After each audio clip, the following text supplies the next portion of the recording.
एवढी जरा करा. दुसरं मी आज आढावा इथे जलजीवनचा घेतला तर त्या बाबतीमध्ये कलेक्टरना पण आता मी सूचना दिल्या आणि आपल्यालाही सूचित करतो. एक विशिष्ट ठेकेदारांनी 30-35 योजना घेतल्या आणि 4-4, 5-5 वर्ष या सगळ्या योजना रखडल्या. त्याला ब्लॅकलिस्टमध्ये टाका आणि एकदा दंड सुरू करून विषय संपवा आणि बाकी दुसरं कोणाकडनं इलेक्शन कॉस्टवरती आपण कामं करू शकतो ती पण करून घ्या.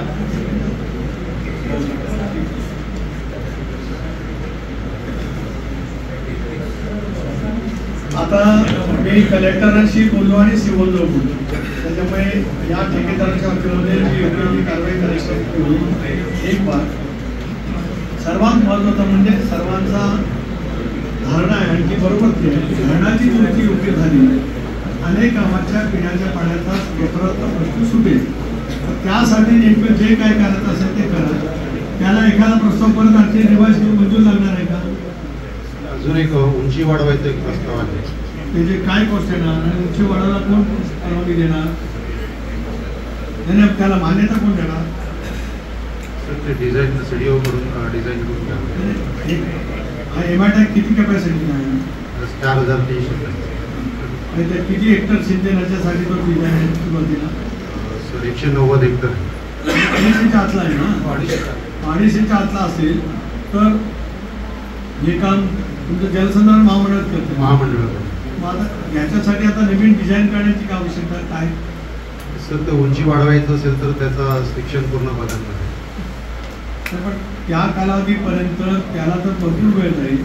आहे त्या धरणाची पूर्ण क्षमतेची दुरुस्ती करून पूर्वी जेवढा साठा अपेक्षित होता तेवढा करण्यामध्ये आपल्याला काय अडचण आहे? ते सर आता दुरुस्तीचं चालू आहे आणि ते मे पर्यंत काम पूर्ण होईल. तुम्ही मगाशी फक्त एवढंच म्हटलं की मी तुम्हाला एक प्रश्न विचारला की या वर्षी तेवढा साठा होईल का? त्याचं उत्तर नाही तुम्ही देऊ शकलं. मगाशी तेवढं माझा फोन आला म्हणून ते माझं उत्तर आहे. सर तेवढा होऊ शकतो. झाला पाहिजे. हो सर.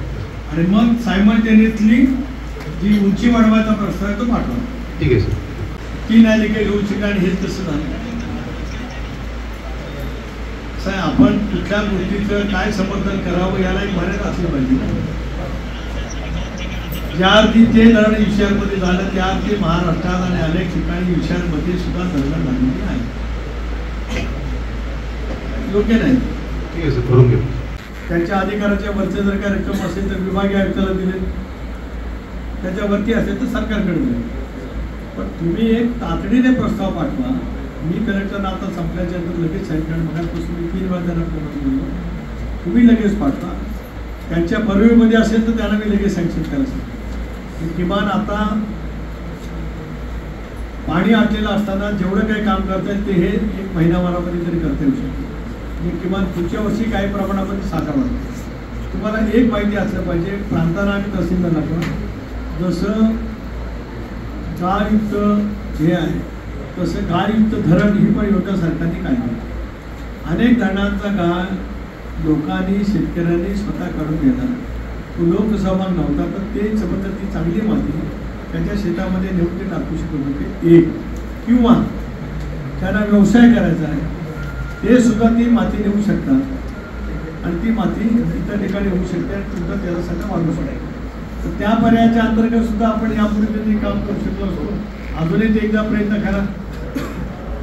आता मी माझ्या गावात काल सुरू केलं सूत्रवाडी हे याच सिस्टमवरती एमआयटॅक काय तुम्ही मी असंच काम करायचं आहे इरिगेशनला. हे धरण कोणाचं आहे?